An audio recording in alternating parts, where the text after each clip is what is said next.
Tensions are still running high along the border of India and Pakistan. A ceasefire between the nuclear rivals has quieted a recent flare-up of violence, but residents remain on edge. 4 days of cross-border drone and missile attacks killed at least 20 civilians on the Indian side.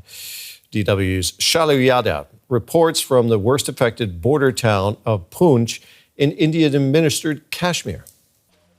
Mohammad Ashraf fled his house with his family just minutes before it was hit by a shell, which he said came from across the border. A week on, picking up pieces of what's left. He's grateful that it was only material things that were destroyed when war came to their home in the border town of Poonch. As he scrambles through his belongings, he finds fragments of the shell that landed here. I've never seen such attacks in my life. There was shelling all around us. Our children were very scared and hugged me, crying for help. I'm so grateful we're alive. Everything else can be rebuilt, but a lost family member can never be brought back. That's the reality facing 17-year-old Japneet Kaur. Her father, Amreek Singh, was killed by shrapnel while moving the family to the ground floor for safety. We ran downstairs to our shop for safety. My father closed the shutters after getting us safely there. Just as he was going upstairs, a shell hit the street. There was so much smoke inside, we couldn't see anything. 1 minute your father's trying to save you, and the next minute he's gone, and you find yourself carrying out his body. These destroyed buildings were homes, now deserted.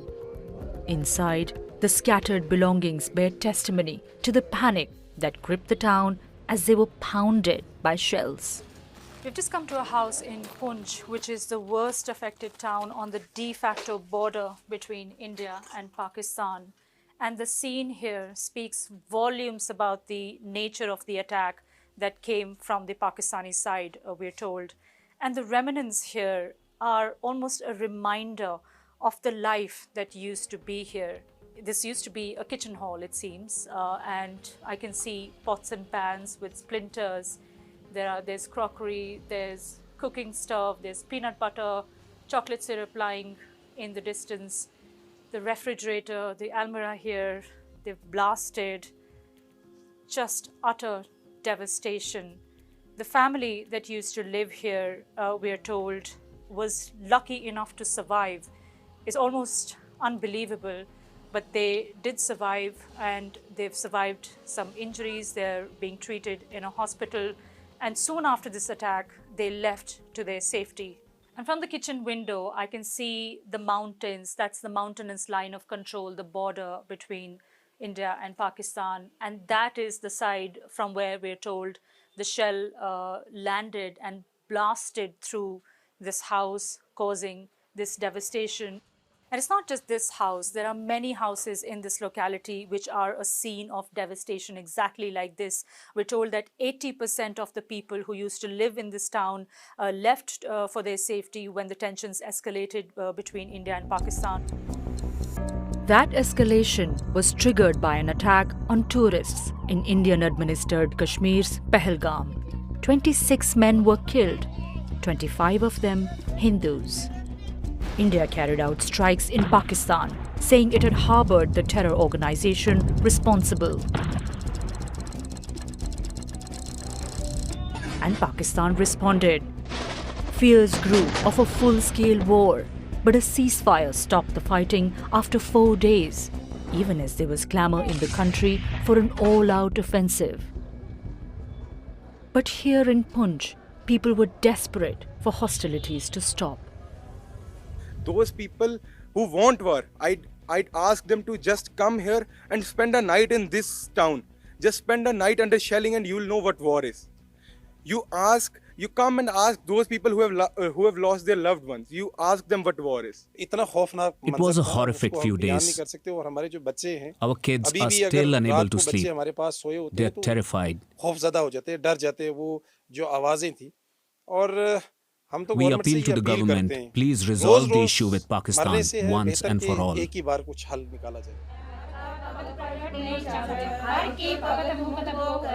As people here mourn their dead, they're asking their government, was it worth it?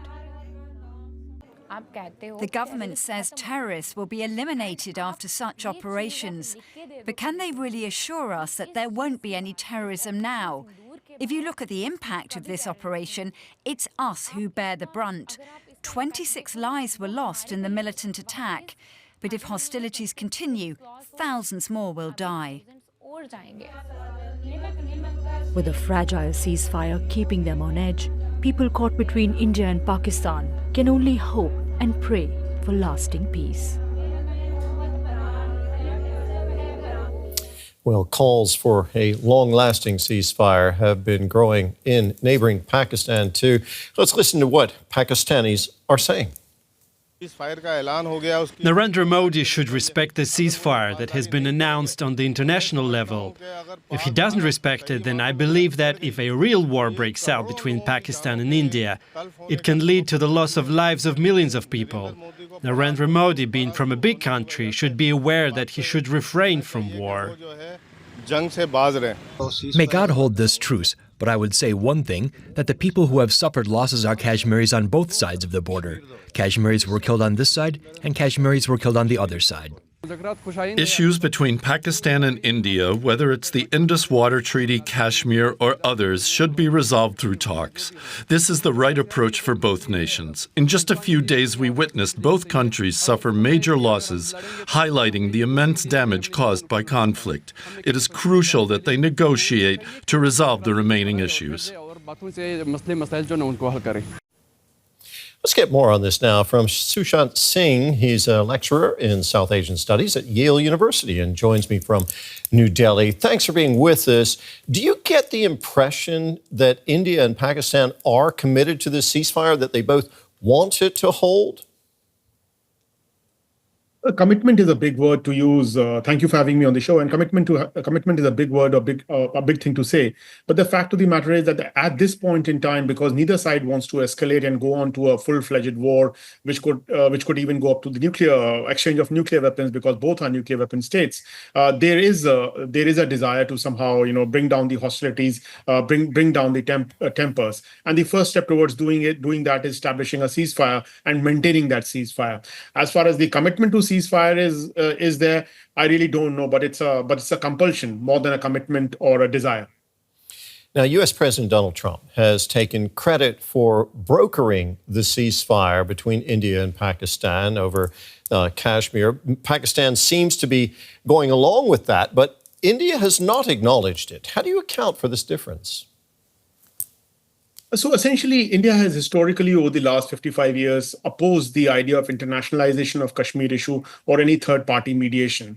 President Trump has already spoken about, I want to solve the Kashmir issue between the two countries. That is an anathema to the Indian government and to Mr. Modi, who's the current prime minister. Moreover, President Trump has equated India and Pakistan, placed on the same pedestal. This is the kind of hyphenation India has escaped in the last 20 years. And to see India being hyphenated with Pakistan is a big setback for the Indian government. The third thing President Trump said was about the nuclear threat. And that is something which Pakistan has always used, and India has always opposed the idea of nuclear blackmail. Moreover, for Prime Minister Modi, who projects himself as a very strong, independent leader in India, it is politically very harmful to be seen to be succumbing to pressure exerted by President Trump, that he could not sustain that pressure and agree to a ceasefire because President Trump asked for it. And that is why Prime Minister Narendra Modi and his ministers and his government are somehow trying to escape this allegation that they succumb to pressure from Trump. Those are the reasons why India is not really actively supporting that cause. Now, the acrimony between India and Pakistan runs very deep. It goes back to the 1940s. India says terrorism is the only issue that it's now willing to talk to Pakistan about. Why? Surely the two sides have more things they need to talk about, trade, migration, energy, defense, you name it. I think that's a lot of posturing because this is a very Hindu nationalist government under Mr. Modi, which has come to power in 2014. It has a certain idea of what India and Pakistan should be. It conceives India as a Hindu civilizational state. It conceives Pakistan as an illegitimate state which has no right to exist. And therefore, this kind of narrative. Of course, India and Pakistan have had structured talks earlier where a lot of other issues, as you rightly said, including trade, including water sharing, including energy, including people-to-people contact, confidence building measures on the military side, on nuclear sites, etc., have been followed and have been done. But since 2016, 2017, those kind of structured talks have stopped, and now more and more we see everything centered around terrorism from the Indian side.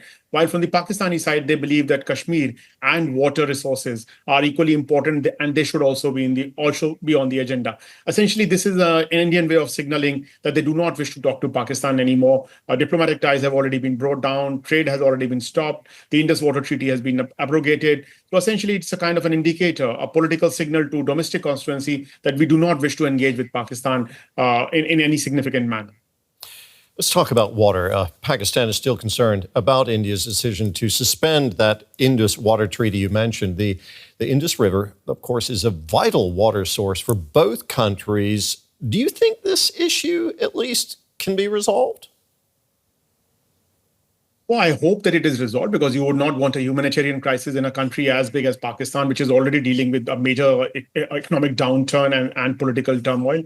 At a humanitarian level, you would not want that to happen. But let's be clear, India doesn't really have the capacity to stop the water from going to Pakistan. For all that Mr. Modi or his ministers might say, India doesn't have the infrastructure on those three rivers to stop the water from going to Pakistan.